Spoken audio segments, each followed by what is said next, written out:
to the Next Generation podcast show. My name is Jay, I'm the host, and in this episode we'll be talking about all the latest gaming and movie news out this past week. Today I'm joined by a new guest. He is Gamelan. Welcome to the podcast. Hey, happy to be here. And also joining on today's podcast is Z. What up, peeps? And it's the man with a plan. And also returning on the show is Patrick. AKA the Shadowman, how you guys doing? On today's episode, we have several movie topics to go through with some new trailers, casting choices, and some new game content and gaming news. So straight off the bat, let's run down the movie topics. Okay, so Warner Brothers has released the first trailer for Lego Batman movie, the animated movie that follows the adventures of the Caped Crusader from the Lego movie. Will Arnett is back voicing the character for the director Chris McKay, with the script from Seth Grahame-Smith, and produced by Roy Lee, Dan Lin, Lord and Miller. Lego Batman centers on the life of Batman, who lives alone with his butler Alfred, questioning his existence. Batman's life is suddenly turned upside down when Robin and Batgirl appear in his world. Michael Cera was cast to voice Robin. Forgive me if I pronounce this wrong. Zach Galifianakis?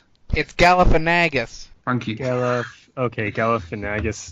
It's fitting a man of such a name would voice the Joker. I don't think you would do a very good one, to be honest.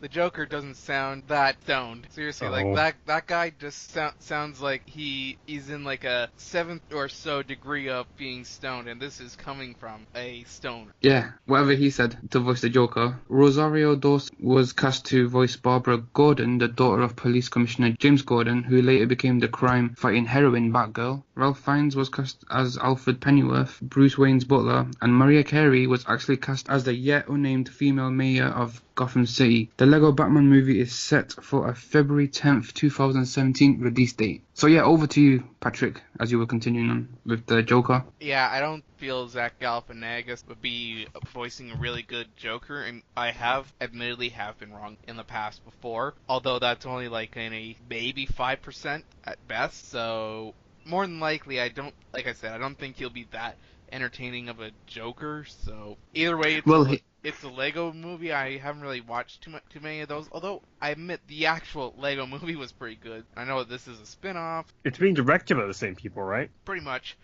I do like that they cast M as Alfred Pennyworth, for those of you who get that reference. I don't. Ralph Fiennes plays the new M in the 007 movies. Oh, okay. I don't know anything about 007, so that's why the joke went right over my head. What about you, Z? Did you get it? Nah, I haven't played a 007 or watched a 007 movie or game in Please a long time. tell me that you got that, Jay. Say again. I said that M, I think that they made a good choice casting M as Alfred Pennyworth. And then I said, for those of you who don't get it, obviously Z and Gamelan here, Ralph Fiennes is the new M in the 007 movie. Is that the dude that had like the arm in a casket or something? In the arm string? At the end of Skyfall, yes. I know who he is, but I'm not familiar with his acting. I'm not familiar with many of his movies, okay, other than what you just mentioned, the 007, yeah. Okay, maybe I should have rephrased that. It was somewhat of a good choice to cast Voldemort as Alfred Pennyworth. Okay, I get that.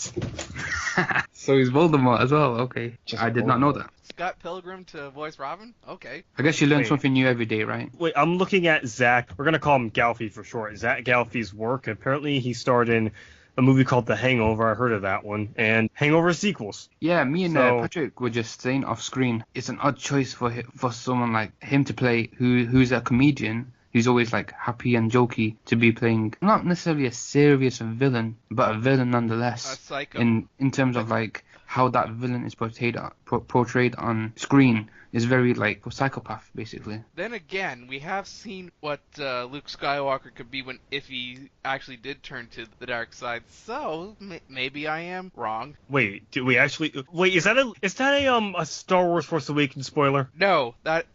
Here's the thing. Mark Hamill, aka Luke Skywalker, voiced the Joker in Batman the Animated Series. Oh, okay, that one also flew over my head. I know nothing about the voices behind the characters or any of the names, so if you say anything, snap. Yeah, it's not gonna. Okay, it's not gonna. It depends on how old you are, because more than likely I'm the old in this Well, podcast. I've just turned 18 this month, so. Yes. So you are the. I'm second there. I'm second oldest. What about I'm you? the youngest member here. He's the youngest. What? He's like what? Oh. 17? 15. 15? I thought you were. I'm at like least 10 years 20. older than him. Shit. Yeah. Everybody I'm thinks I definitely. sound I am 20 like definitely this. the old man here, because I'm 20. Because I'm 29. Oh well. So yeah. Don't worry. So I know a lot of stuff. Seriously, if you want to watch a good Batman cartoon series that does it justice, watch that one. I've heard Batman the animated series is really good. I want to give it a try. Like I remember when it used to air on Kids WB. It was interesting. Of course, also Batman Beyond was also good. Yeah. I've seen quite a few Batman animated movies, not the series, just the movies, which I watch on Amazon Prime and the Amazon TV. Pretty good, pretty decent, and there's some DC ones as well, like Superman Beyond. Yeah. Love that one. That's amazing. Isn't it funny that all the DC animated movies seem to be better than 3/4 of the DC movies. cinematic movie? Yes. Well, yeah. Okay. So, I watched the podcast. It's another podcast on YouTube. They were talking about the Marvel Cinematic Universe and the DC Cinematic Universe. Is that generally Marvel has it down pat for other live action movies, but their animated features, like their cartoon shows and their animated movies, are generally subpar. The Spectacular Spider-Man probably being one of their best animated adaptations. DC, however, is the opposite. Their movies are generally subpar in live action, but they make up for the fact that their animated portion of stuff is much better. That is true. Yeah, definitely. The main exceptions being most of the Batman movies. When I say most of them, I'm saying, let's see how many there's been 7 so far, not counting the Adam West one, so 7. I'd say 6 of them were good, because I do like Batman Forever. I remember watching The Dark Knight Rises when I was younger in like 2008. I think it was probably because I was much younger. I couldn't get into it at the time. 2008, that was 2012 that it came out. Dark Knight Rises. Which one came out in which Batman film came out in 2008? The Dark Knight. The Dark Knight. The Dark Knight. The one with The Dark Knight Rises the sequel. Heath Ledger. So I tried watching The Dark Knight and I couldn't get into it, probably because I was too young. But everything was just so dark in that movie. I understand it's a Batman movie. Could you brighten it up a bit for me? It's called The Dark Knight for a reason, bro. Yeah, I know, but seriously, I mean, it doesn't have to be. The whole movie was practically shot at night, wasn't it?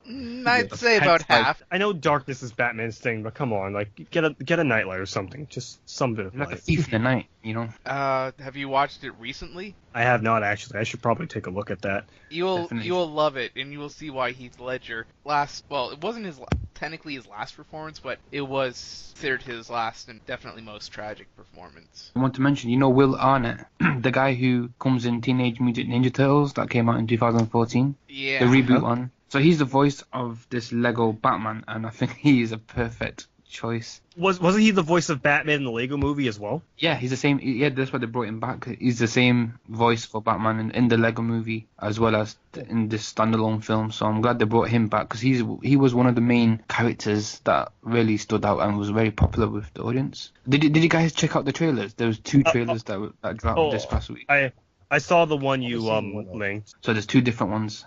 I love the graphics. The graphics look absolutely amazing, and the comedy in there. I couldn't stop laughing. Oh, yeah. Full of comedy from start to finish. The phases throughout the years. Oh yeah, I loved how they threw in some of the actual footage from the movies as well, like the Batman vs Superman Dawn of Justice. They had like Batman in there, so that was pretty cool. What I wanted to say is this going to be the first Batman comedy Batman movie? I'm guessing like this is part of the Lego cinematic universe, if you will. They have done a Lego Batman movie before. I believe in 2009 or. Yeah, they definitely made Lego movies in the time, but none of them have been like massively. They haven't been in like theaters and well advertised as this one. So I think this will be the first cinematic movie of Batman will actually get that's a comedy. And Batman and Robin doesn't count just because it was hilariously bad. It doesn't count as a comedy. Yeah, so it's releasing in 2017 next year. Yeah. They've dropped this trailer, got loads of time yet. Glad they actually did drop a trailer because it's nice to have a look.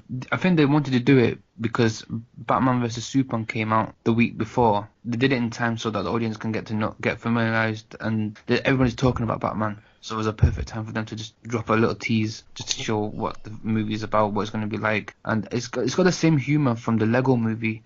I've not actually seen the Lego movie completely start to finish. I've watched it in and out here and there. It's a pretty sweet movie. It's definitely one of those movies that's self-aware about what it is. People praise it because it kind of like makes fun of how corporate brand movies work. When I first heard that they were going to make a movie about Legos, my expectations were really, really low for it. But Same. yeah, seeing that trailer, however, changed my perspective. So it just goes to show that even if you are like a brand tie-in movie, you can actually be decent if you try. I was exactly the same when they announced the Angry Birds movie. I was like, oh, come on, guys. Wait, Angry Birds movie. Did that come out? Not yet. No, it's not yet, but they've been dropping trailers left, right, and center.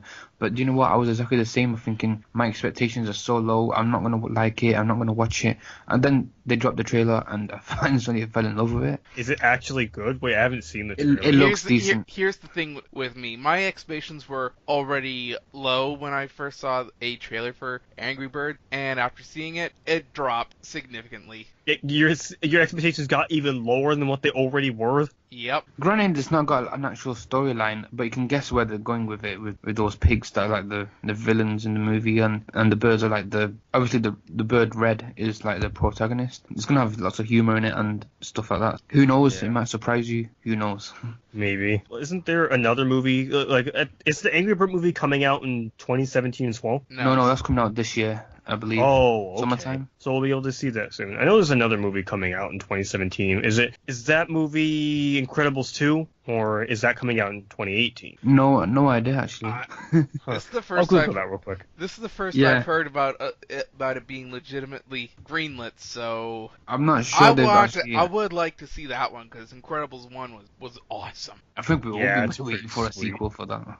Also, sad news, it's coming out in 2019, as it says. I can wait. I mean, we've got all these 2019. DC movies and Marvel movies coming out from now till then, so we're gonna Not be to- very not to busy. men- Not to mention Star Wars movie. Oh, yeah, Star and Toy Story 4 coming out the year before, and this year, and Finding Dory coming out in this year. Yeah, it's sad. Pixar is putting out more sequels than DreamWorks and Disney now. And most people have no interest in seeing. I mean, I don't blame them for finding Dory being a little interesting, but I mean, the sequels for Cars and Planes, come on, those movies suck. I Don't actually liked Cars, the original one, but Cars 2 was pretty meh. I like the Cars as well, but only to like a certain extent. Not like I'll watch it again and again. It's just average. It wasn't as good as I was expecting it. Like some of the other, you didn't like Wreck-It Ralph. That's like the ultimate. Yeah, that's a pretty awesome one, Wreck-It Ralph. I just want to say, Patrick, if I have to choose an animated character and put you as that character, I'd put Ralph from Wreck-It Ralph. I have breaking news. They're making a sequel for that. Wait, for Wreck-It Ralph? Yeah. No, they're not, at least not as it seems, but I looked this up, and they're making a Cars 3 coming out in 2017. Oh, Are you ready for Cars 3? Crimea River. Loses it. All right. I lost it the day I was born. With Zack Snyder staying busy in the world of DC with Batman vs Superman Dawn of Justice and Justice League Part 1, fans of the 300 franchise have wondered if there would ever be more movies in the series. In an exclusive interview with Collider, Steve Frosty Weintraub on Collider.com, Snyder confirmed he has had discussions with Warner Brothers to keep the 300 movies going. He said, "We've been talking a lot about sort of different incarnations of 300. We've been talking about, is there a way possibly we move out of the ancient Greece and use it as a framing device for other conflicts that happened throughout the history." Snyder then mentioned the Revolutionary War, the Alamo, and the battle in China as current concepts they're suggesting as possible movies in the 300 style storytelling. Any fans of the 300 movies? Not for me. No? I'm gonna be honest, I have not seen them all the way through yet. I didn't mind what I saw, so maybe it will be good. I don't know. I'm more interested in seeing, as unlikely as it is, something more like in the style of like Sin City type of stories. So let me say, like, I've seen both of the movies that they've released. 300 and 300 Rise of an Empire, both amazing films. In my opinion, probably one of the best war... Would you class it as a war film? Is it a war film? I guess it could be. I don't like war films. I would say a fighting film. It's got some great action scenes in the first one. Loved what they did with the graphics and everything. Number one was way better than the second one. I remember watching the second one, and it had some great scenes in there. Obviously, if you guys have seen number two, with some nudity. I don't think we've actually seen them. And isn't 300 the Rise of an Empire technically a sequel? Yes. Neither you nor I have seen 300, Patrick. Well, I haven't seen any of it, and you've been like on and off. Yeah. I don't think the Rise of Empire, I don't know if it was a sequel or a prequel. If you want to see Gerard Butler being somewhat of a badass, but also at the same time a villain, just go watch Gods of Egypt, because that kind of reminds me of like the 300, except a lot more CGI in Gods of Egypt. And believe it or not, that movie was not as bad as everyone's been saying it is, at least from my opinion. Alright, I just quickly looked at 300 Rise of an Empire. It's a follow-up to 300, and it takes place before, during, and after the main events of the first one. Wait, how do you do before, after, and during all in the same movie? Are you gonna have like flashbacks or something? Or flash? Do you know what? It came out in 2014, and I can't even remember the movie, most of it. I think they were showing they must have gone in and out of the movie to try and connect the dots between the first one and this one. Like what happened before when they got ready for battle in the first one, when Gerard Butler got his army together, and then obviously they showed after the battle when he obviously, spoiler alert, died. And the guy with the one eye and the patch, I'm forgetting his name. He was the next in command when Gerard Butler died. So I guess if it takes place during, before, and after the first movie, how do you classify that? Is that like a sequel or a prequel? I'm guessing it probably is. It says a follow-up, so I'm guessing it is a sequel in its own way. In other terms, you can class it as a separate movie, a standalone movie as well. It's just got some of the elements from the first one, like the same kind of style, the same kind of theme. And I think that's what they're trying to do now. That's what Zack Snyder is saying going forward with the 300 franchise, that they want to incorporate the same theme, but just use it for different historic events throughout the history. Yeah, that might be interesting. They mentioned the Battle of China. China does have a rich history of battle. Maybe they have something like the building of the Great Wall from their enemies. Something like that. Yeah. The Revolutionary War, maybe World War. I don't know. Yeah, those are classics. It is. Yeah. I mean, I'm not really. If they go too deep with guns, where there's black and white World War and all that, I'm not really a big fan of war films anyway. I don't like watching war films. I find them boring. 300 is a different kind of fighting war movie. I guess you can class it as a historic film, right? Because it's about history, ancient Greece. So those kind of films I'm okay with. Go with war films where they use guns and in the woods. I'm thinking of history back in the day. If they go like that, I find that boring. Well, if you do watch 300 Rise of an Empire, look out for Eva Green. Seriously, she is hot. We already know that. No, but have you seen the scenes they blow your mind? Have you seen Sin City: A Dame to Kill For? Oh yeah, I've seen that as well. Enough said. This came out before Sin City, so yeah, but it was 2 months before. Well, she was super busy then. She's actually I think the queen in 300 Rise of an Empire. She's the main villain. Yeah, it wouldn't surprise me. She wound up being a villain in Dame to Kill For. She's actually a Bond girl as well. That's how everyone knows it. Yeah. Casino Royale. Lauren Fishburne was asked about his role as Perry White at the Batman vs Superman Dawn of Justice press junket. Collider's Steve Weintraub asked Fishburne about his role in John Wick Chapter 2 and how his character would fit in the universe established by the original movie. I'm not part of the Continental world, no, but I'm part of another world that exists inside the world of John Wick. That wasn't something that was clear in the first movie. It's like a part of his world that exists but you wouldn't know about it, and it won't really be revealed until the second movie. So any of you guys seen John Wick? First of all, it is a great film. Have you seen it? Yes. I have not. It's probably You failed. one of the best Keanu Reeves films I've seen in a long time. And Since it's definitely the best possibly shoot 'em up Matrix. films that you'll see. All right, I'll take a look at John Wick if I have the time. So I'm so happy they're doing a sequel to this, because it really does need. It felt like it was unfinished. It felt like I wanted more from the first one. It's like, hey, come on, man, you need to do another one. So I'm so glad they're doing another one. And they bring Morpheus back. They're bringing Morpheus and Neo back together. Wait, what? Well, I wasn't aware that Morpheus and Neo were in this movie. Is this a Matrix kind of thing? No. No. The actors who played them are gonna be in it. together. Oh, I figured that, but I was kind of hoping. I wanted to dream. You never know. You might see Morpheus pull out 2 pills. Do you want to do the red pill or the blue pill? Please. Yeah. Spoiler alert, he takes the purple one. Bring back some kind of reunion. Who would have thought like a movie like this, a guy who's a history of probably like being in the special forces, having all these fighting abilities and fighting skills, should I say, and a dog that you won't really see a movie like this probably go as far as it did, because it was a meaning of, it's all to do with that dog, wasn't it? That drove him. It was ballsy. Well, spoilers if you have not seen it. Wait, but I haven't seen it. Yeah, but you should have seen it by now, come on. Alright, fine, fair enough. He's gonna watch it tonight. The first one, dog dies. It's not really a big spoiler or anything. The Okay, dog dies. I'm pretty sure we could piece that together. This is a dog in a movie. He's dead.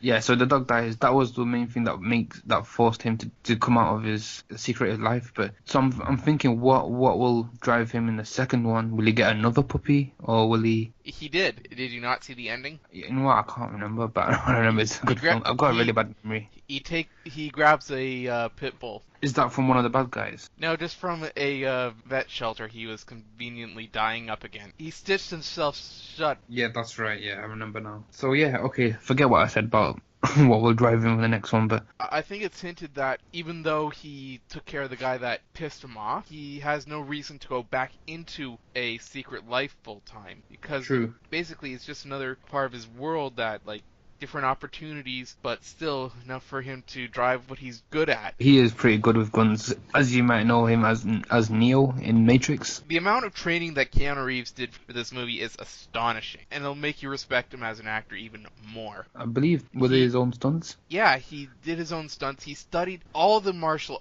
arts that he used in there, trained in all the martial art that was used in there, learned how to properly use guns, or at least relearned. So he used he got the same people from the Matrix who did all those moves and everything that he worked with to do the same in this John Wick film. So that's pretty interesting. But yeah, I've not seen a good, decent Keanu Reeves movie in a long time. I remember watching. Have you seen 47 Ronin? No, I have not seen that one. Trust me, don't watch it. It's complete garbage. Okay, good. I remember watching that and I was like, oh, Keanu Reeves, man. You're Neo, man. You're the one. And you come in some 47 Ronin bullshit, you know what I mean? It wasn't even a good movie. The storyline was flat. He was trying to act like a samurai, but even that he flopped big time. And it flopped at the box office as well, so there you go. And from then on, 11 or something, he's not managed to pick himself up into a decent movie.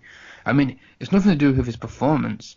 I'm guessing it's something to do with the storyline, the way it's written, maybe it's something to do with the director. He also came in one movie last year, Knock Knock. Come on, Patrick, help me out here. Seriously, I never even heard of that movie. Oh, I'm going to have to show you the trailer for that. Sounds stupid. For those who don't know, 2016 marks the 20th anniversary of the initial release of Pokemon in Japan. That being said, every month they're doing events to allow you to acquire updated versions of event Pokemon such as Mew, Jirachi, Celebi, Genesect, Meloetta, all throughout the year. They've already done the first two, they've already wrapped them up. They've done Mew and Celebi. Starting April 1st, which is already there over where Jay's time is right now, but will be in a few hours over on this side of the pond as well, they are going to be distributing Gen 3's event Pokemon Jirachi. I find this is great because this is something that will allow gamers who are still playing it to complete their Pokedex, which would have been otherwise impossible unless you had to do ridiculous trades. I hear we're talking about Pokemon. Yeah, I was just talking about how the event Pokemon that were released in the past games are being distributed monthly throughout this year. That sounds awesome. While we're on the topic of Pokemon, the one thing I don't particularly like is that Pokemon that you have to trade in order to get to evolve. That's actually rather annoying. Because I have a DSi and I wanted to get a Gengar. Oh yes, that is annoying, but there is a little trick if you have the 3DS or 2DS and you have more than one Pokemon game, current ones, and you can put your Pokemon into the GTS, but you have to quickly change out your Pokemon game for the other one, log on to the internet, and grab it then, and then you can get that Pokemon through trade. Yeah, but that's just tedious. It is tedious, but worth it. I just wish there were ways to do it legitimately, especially since Nintendo turned their Wi-Fi off back in April. Kind of sucks. Yeah, well, I believe it was last April. I'm pretty sure it was last 2014. April. So, Gamelan, question. Before we go further into video game topics, have you seen Batman vs. Superman Dawn of Justice? I have not. Okay, I so heard it was confusing. it is. I liked it. I will not say it's a film that's going to be considered amongst the greatest of all time, especially among comic book movies. Like, the two that I consider greatest of all time right now, especially like, released in like the last 10 years, are definitely Dark Knight and Winter Soldier, but that's it for right now. You're forgetting Avengers Assembled. Come on. I liked it, but not as much as Winter Soldier. I've always been a fan of the Spider-Man series, Spider-Man 1 and 2 being the good ones, and then Spider-Man 3 was... I still enjoyed Spider-Man 3 because it was Spider-Man, but it wasn't good. Is that the Sam Raimi version? Yes. Yes, that's the Sam Raimi versions. Oh, what do you think about the Amazing Spider-Man? I've only seen the first Amazing Spider-Man, and I enjoyed it, but I will say that probably the only reason why I enjoyed it because I like Spider-Man. If I was any average moviegoer, I probably wouldn't have liked it, and I acknowledge that it probably isn't a good film. Yeah, fair enough. I love the second one as well. Nothing wrong with the second one. I don't know if people complaining about it. It's because it was too rushed and too much in what they did. Well, yeah, that like they should have only had one villain, Electro, and number two, they should have built up like Green Goblin a bit better. It seemed like they shoehorned Green Goblin in there just because they wanted Green Goblin. It wasn't the Rhino in only at the end, but it was just like yeah. It's like people complain all the time that there's too many villains, there's too many characters. But yeah, when you only have one character, people then complain, why wasn't this character in it? Why wasn't that character in it? You can't win with these people nowadays. Always complaining. It's a double standard, but you gotta find a middle line. Put enough people in it. I like Spider-Man 3 probably over Spider-Man 2, the Amazing Spider-Man 2, even though I probably haven't seen it. I haven't. Spider-Man 3, that was just a standard film. You can tell that was cramped with too many characters, and the portrayal of Venom was just poor, in my opinion. I'm looking at it like that was from back then. This is now in this day and age. I mean, it's not that far apart from each other.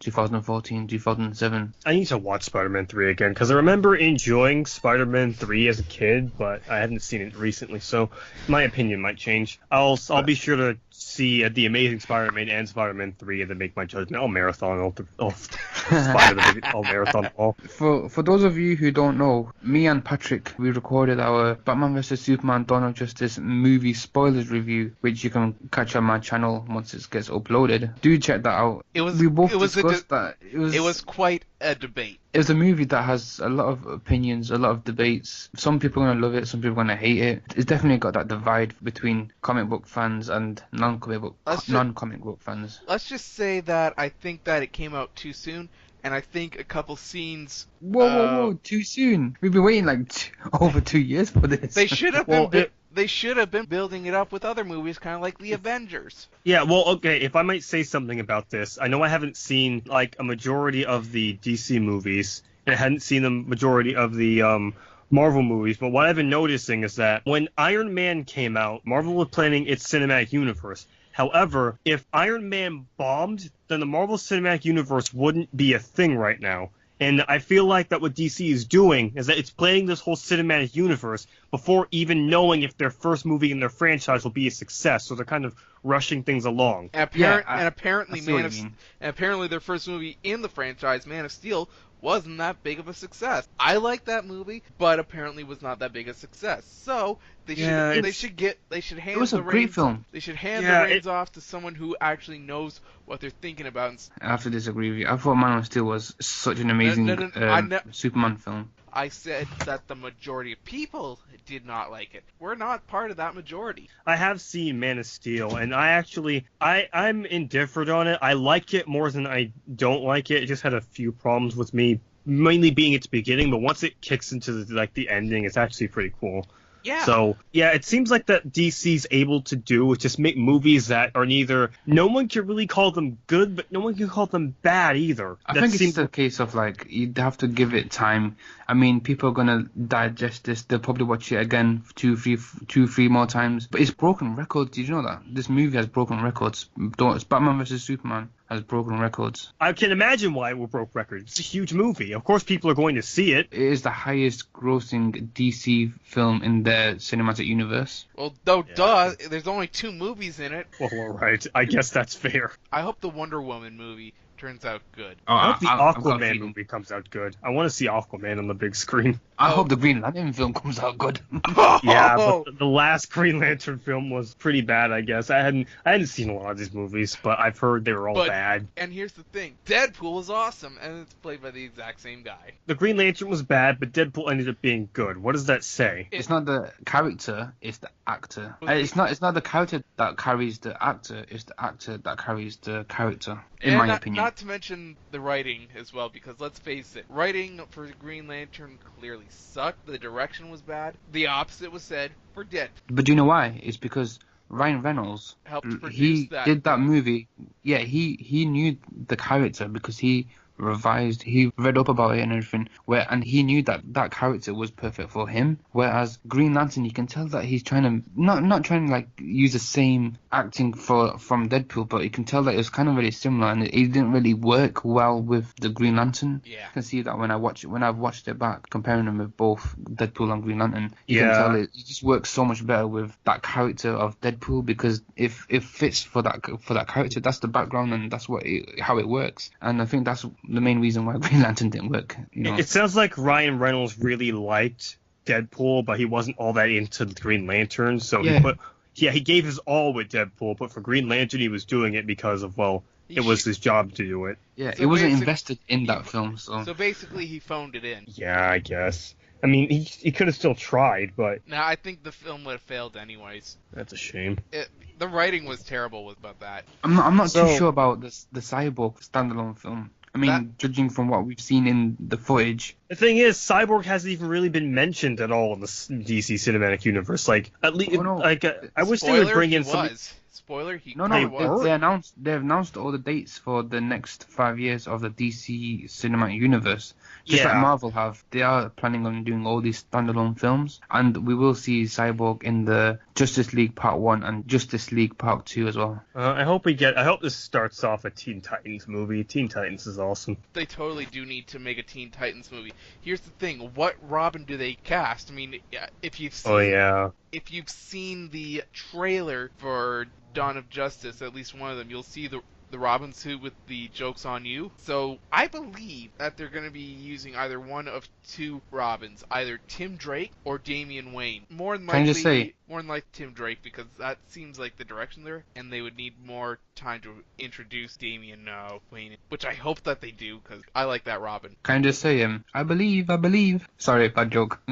So this is the games portion of the show. This is for the 30 different games launching on March 28th. So even though this is technically from a different platform, we thought it would be worth sharing here, because we know that Microsoft is also working on the VR tech with HoloLens. Apparently, the Oculus Rift will have 30 new games launching for its platform on March 28th, the same day as the retail launch of the device. It's amazing that the developers of the Oculus Rift will already have that much support at launch, and it will be interesting to see how many of these games lead to quality experience. So here's a couple of game titles that I'm just going to read out, all various different prices. So for example, you have Project Cars priced at $49.99. You have Dead Secret at $14.99. Are you guys familiar with any of these titles? Nope. I'm familiar with Albino Lullaby, Keep Talking and Nobody Explodes, and Smashing the Battle, $19.99. I think those are the only two.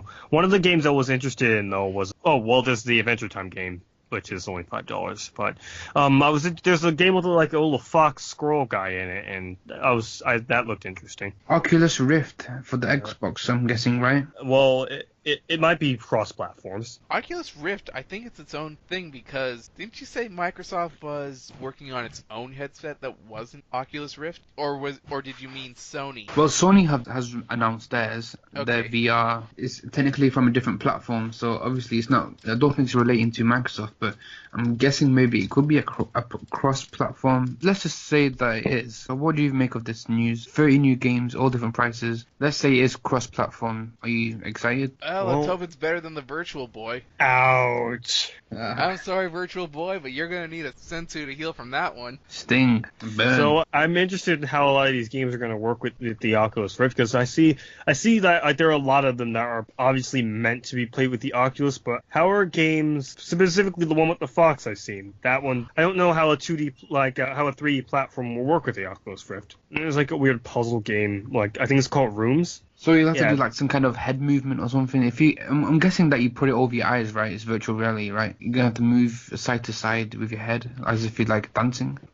Maybe. I guess. All this stuff seems like a lot of work to play a video game. I think Yeah. it's just an excuse just to like make money. That's all it is, really. Yeah, I mean, this is the next step in virtual reality, so it's a pretty big thing. But I mean, like, what's wrong with what we've got right now? I mean, I'm perfectly fine with a controller and the TV and the console. Yeah. It's just It's like like, it's like you said, money, money, money, money, money. Here that comes the and money. technology. They have the technology to make virtual reality a thing. They're probably going to want to show it off. It's For- expensive to make stuff like that. In reality, so it's like in another console. Here's the thing: The Matrix is soon going to be a reality because that's exactly where we're heading. Well, maybe. I mean, we know if we know it's coming, then we can avoid it. But we're not gonna avoid it. We could. It's either this or Terminator. I mean, you know, we're smarter than this. We can figure it out. I was watching Neil deGrasse Tyson, his like little short podcast thing. He was on with Bill Nye the Science Guy and his other hosts, and he was like they were talking about artificial intelligence, and apparently they weren't all that worried about it. Super intelligence is what people are worried about. They're like different layers. It's like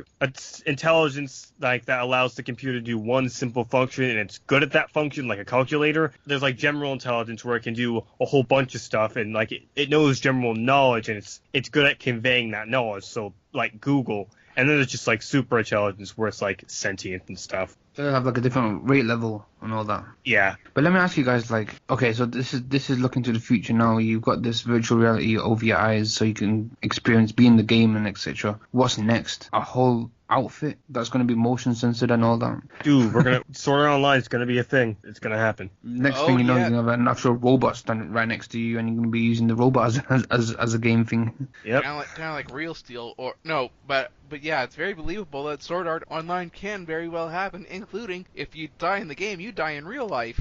Yeah, it's hardcore. You die in the game, you die for real. Imagine that. Yeah, If that was the case, I would not want to do that because I quite frankly like living. Yeah, but So- you also like didn't the game Sword Art Online cost like a lot of money? It wasn't like $200 the game itself, and then imagine just how much the console it used to play it on would be if the game is $200. No one but the rich would die in Sword Art Online's reality because no one else would be able to afford the game. It's going to be some kind of Hunger Games shit going on, you get me? You know something? I think a lot of movies and games are predicting possible scenarios for what's to come in reality. And believe it or not, I think one of the most accurate ones of what's going to happen is going to be Mass Effect. There's a whole MatPat video on how video games predict our future. Well, this is how my mind is working about Mass Effect. I played all three games. I liked all three of them. Final boss was meh. But here's the thing: I believe that there is no chance in hell that we're the only intelligent life in this universe. And I also believe that maybe at one time more life existed in the solar system but was probably wiped out. Reapers makes sense. We are also getting closer to actually fully being able to explore Mars. What planet was it that, according to the Mass Effect mythos, that we found the technology to jump humanity's technology ahead 200 years, allowing us to join galactic space? Mars. We are heading in the direction of Mass Effect, whether we like it or not. But where did the idea of Mass Effect come from? From actual facts, right? I believe that some people's imagination are maybe some way that they're telling the future, but the only way that they can bring it out is through like these grand fictitious things. And when we look back, This is starting to sound crazy now. I already told you I'm a bit of a lunatic. So Hey, why don't not? worry about it. When robots are taking over the world, people are going to listen back to this podcast and be like, "See, Patrick was right. Yeah. got- He could have saved us all. So in other words, you're welcome. Next big Destiny, the Taken Kings update 2.2.0, will launch on April 12th. And this past week, Bungie began to reveal to the players some of the details about the new content via the first of 3 April updates live streams on Twitch. The game's leader designer Ryan Paradis and senior designer Tim Williams talked about the new PvE player versus event features in the update. Among with many details revealed in the update include the news that maximum light is now being raised to 335 with lots of different ways to level up. As you might expect, difficulty levels also have raised along with the reward. In Prison of Elders, Court of Auric, Heroic Strike, Nightfall Strikes, and the King's Fall Raid, Iron Banner, and Trials of Osiris. The Reef is very much the centre of the new content. For the first time, players will get to face the Taken and 8 updated bosses in a level 41 Prison of Elders, and be sure to go see Varix in the Reef in order to take part in the brand new challenge of the Elder mode, featuring scoring, weekly boss battles and rewards. Players will also get to claim an Elder's Sizzle from Varix on a weekly basis in the Reef, and compete with their fire team against 3 consecutive boss waves, with the bosses and modifiers changing each week, resulting in 16 unique encounters. Scores can be tracked on the Elder's Siegel and the Bungie.net leaderboards. Also included in the update is a new quest, including the Blighted Chalice Strike on the trail of a would-be Taken Prince. There's also a new Taken Strike Winter's Run in a cell in the Prison of Elders, which has now been corrupted by the Taken. Does anyone here play Destiny? No. No. Moving on. Wait, not yet. Well, let me just say, Destiny, I know Z is a big fan of Destiny. Anything bad that you say is like a religion to him. Oh, well, coincidentally, he's not here. The one mouth, time we though. talk about Destiny. But yeah, I'm not really huge. Should we tempt fate and invite him back in? We should, you know. He said he'd be back. He was doing some chores, as he said. But yeah, anyways, I've got Destiny 1. I played like 5-minute tops of that game. I did not like it. I don't even own a PlayStation 4, so... You're not missing much from the Destiny. I think it only appeals to certain fans that like that kind of game style. It's an open world. You get all these different monsters and you can jump from different galaxies. I was gonna get Destiny Taken Kings, but then I was like, as soon as I played number 1, I was like, no chance. It's like Titanfall, the sequel. I've not even played Titanfall. I thought Titanfall No came one after has. that. No. Wait, did it? Dude, Yes. nobody remembers Titanfall. Nobody remembers Titanfall. Next topic. Now here's something that might be interesting to some players. Unfortunately, I've yet to play it. Fallout 4 Automatron Out Now. Fallout's first add-on, Automatron, is out today and is available worldwide for £7.99, or local equivalent, Jay, because now you gotta make me read pounds. If you can't get enough of the maraud of robots of the Fallout universe, then this is really the expansion for you, as it revolves around a horde of evil robots that have been unleashed by the mysterious mechanist into the Commonwealth, including the Robo-Brain. By hunting down the robots and harvesting their parts, you can then use them to build and mod your own custom robot companion. Not bad. You'll be able to choose from hundreds of mods, including limbs, armors, abilities, and weapons, including the all-new lightning chain gun. Okay, that sounds badass. You can even customize schemes for your robot and choose their voices, provided for your character is level 15 or over. The second expansion, Wasteland Workshop, will be released April, with the third, Far Harbor, due in May. The latter set outside the Commonwealth in Maine and will feature the largest landmass that Bethesda Studios has ever created for post-release content. Bethesda says it also plans to release much more free content in 2016, including survival mode and the creation kit, which will enable you to create mods on PC and then share and play them across all platforms. Awesome. I haven't played any Fallout game, but, you know, it sounds awesome. I've only played Fallout New Vegas myself, and I loved it. Bethesda, I hear Fallout New Vegas is one of the best ones. Fallout 4 is pretty good. I really like Fallout 4. I do want to play Fallout 4. I just can't afford it right now. I It's probably really don't have. I don't have the PC to hold it, so Isn't it cheaper on the PC anyway? Or on Steam, sorry. Probably. But I'm a console guy. console will be better because you don't have to worry about lagging. Too much. Can you not rent it or something? Isn't it cheaper to rent? Renting's dead. Blockbusters. Seriously, renting Wait, is there's GameFly though. I don't trust GameSpot. mail rentals. I mean, come on, Netflix started out as a mail rental place. If we give GameFly our money, then they'll become the Netflix of video games. So eventually we can pay them to stream our video games on our computers or any other console really.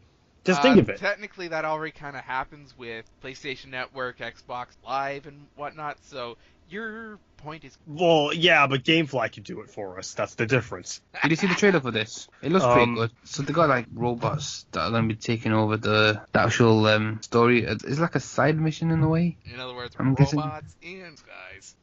So I think it's pretty cool. You can customize. I'm guessing you can only have one robot and like a companion when you are going out into the wasteland. If that's the case, I mean, I've not really played it in terms of storyline that much. I've still got to finish it off yet, but I doubt I'll ever get to it. But it's a pretty good game. I love the whole open world idea where you can roam and do your own thing, customize your own stuff, loot and stuff like that. So it's pretty good. I'm sure a lot of fans will be pretty happy with the updates. At least it gives them something to continue on in their story campaign. Oh god, wouldn't it be awesome if we could have something like this? Power Rangers. That's what I'm saying. You customize them yourself. Put a whatever you Megazord want. here. Optimus Yes. Prime, man. Optimus Prime.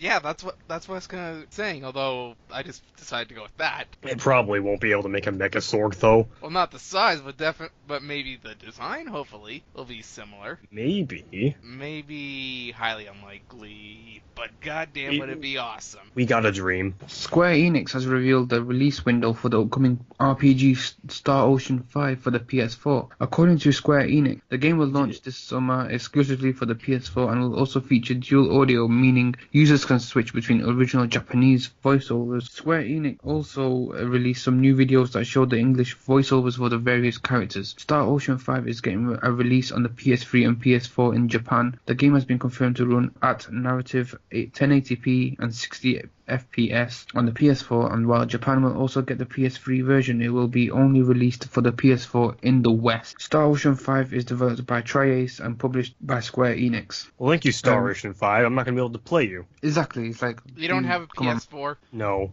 Do you have Xbox One at least? No. Okay, it's official. You've done the impossible. I like how the call goes silent immediately as I say all that. Thanks for outing me. I'm not hip with the kids, okay? You are the kid. No. You're 18. Shh, that's a myth. That's only a myth. I'm not really a big fan of Japanese anime video games. I can't say I'm a real big fan because I've not really played that many. I know this is like the Japanese voiceovers, English voiceovers. I'm guessing that's a cool thing for the people who can't understand or speak Japanese. I'm a fan of JRPGs, so I might get into the Star Ocean 5, or rather Star Ocean series. Is it based off of anime? I believe it's. Is it? I looked at prior never- to the podcast. I looked at the prior video games. The first one I believe came out in 1996. Oh. So it's a pretty old franchise. Kind of like the Final Fantasy in a way. Sure. Yeah. Yeah. Square Enix is known for making a lot of JRPGs, so. Oh yeah, a lot of them have been good. I mean, like Legend of Dragoon, that was an awesome game. Final Fantasy VII, one of the best of all time. Awesome. Yeah, they're all pretty sweet. I got a question for you, Gamelan. Even though you may not have a PS4 or Xbox One, which I hope you get one of those sooner than rather than later, would you play the Final Fantasy VII remake? I think so. I own the PlayStation 3 version. I think I'd play it. I know it's going to be a lot different in terms of, like, battle style. From what I understand, it's going to be more similar to, like, Kingdom Hearts battle style. And in spite of that, I'm looking forward to it still. I don't know the full details of, like, how they're going to do Final Fantasy VII Remake. I'm just hoping it's good. For some reason, when you said Final Fantasy 7, I registered as 12 and said that I own the Final Fantasy 7 for the PlayStation 3. That's embarrassing. Yes, it is. There's a I've never played Final Fantasy 7. I'm talking about Final Fantasy 12, the one with lightning. Okay, you really need to play Final Fantasy. Yeah, I know. You can I've been actually meaning download. to do it. I know. I've been meaning to do that for a long time. I just haven't gotten around to it. The graphics are shitty in comparison to these days, but man, the gameplay is amazing. I definitely want to get around to it. Like I do like so many different things on my channel. I need to get around to doing that. Like I've done I do have this series on the channel called to Nostalgia that allows me to play old games, and I do that. So hopefully I'll get around to it. Okay, and not to mention that the main villain is actually a total badass, like 100%. He looks like a badass, he talks like a badass, he walks like a badass, he is a goddamn badass. And his name is Sephiroth. Awesome name. That sounds like it. I definitely have to check out Final Fantasy VII now. Final Fantasy VII got a movie sequel. Huh, was it any good? I like it. Not to mention he wields a katana that's like 6 feet long. Well, our main character has a giant broadsword, so I think over-embellished swords are a thing in the Final Fantasy world. Well, yes, there's such thing as gun blades as well. I think Lightning has one. By the way, Jake, question: have you ever played any of the Final Fantasy 12 games? I hold my hands up. I've not played any of them. I've not seen any of them. Okay. So I don't follow Final Fantasy, but Okay, well, yeah, when it comes to 12, no offense, Gamelan, I've played 12 and 12-2. You're not really missing anything, Jay. In fact, 12-2 sent me into a legitimately bad nerd rage. Yeah, Oh, I know. in what terms? I know a lot of people don't like the Final Fantasy 12s. Why? What's so bad about Final Fantasy 12? Final Fantasy 12, the first game, was alright. It's just that the battle system was a little hard to work. What do you mean the first game of Final Fantasy 12? Is it 2 versions or something? there's there's Final Fantasy 12, and then after that there's Final Fantasy 12-2, and then there's another one called Final Fantasy 12 Lightning Returns. So there's like 3. Wow, It's that's weird. confusing. Yeah, they've done it for Final Fantasy 10, where there's Final Fantasy 10, 10-2, and stuff like that. And that's it, guys. We have run out of time for this edition of the Next Generation podcast show. We hope you enjoyed it. Don't forget to click on the thumbs up button and subscribe to our YouTube channel, Next Gen X. That's NEXTGENEX. And tell everyone that you know to do the same. I hope you enjoyed this episode with the man in the shadows, Shadowman Patrick. How can people find you online? You can look up my YouTube channel, Shadow66654, on YouTube, and I'm working on making some other stuff that guys can catch me later. And I would like to thank our guest, Gamelan. How can people find you online? Oh, God. By the way, we got 12 and 13 confused. But wait. We got 12 and 13 confused. 13 is the one with lightning. Gosh darn it. Okay, we'll save this for next time. Okay. So people can find me online via GameMaster13000, and I have a Twitter of the same name, so just anything GameMaster13000 related, that's probably mine. And yeah, I'm Jay, the host. You can catch me on the Next Generation official website, which is nextgenx.proboards.com. That's nextgenex.proboards.com. Also on Facebook, Next Gen X, and also on Twitter, Next Gen X. And just want to say thanks, guys, and see you on the next episode of the Next Generation podcast show.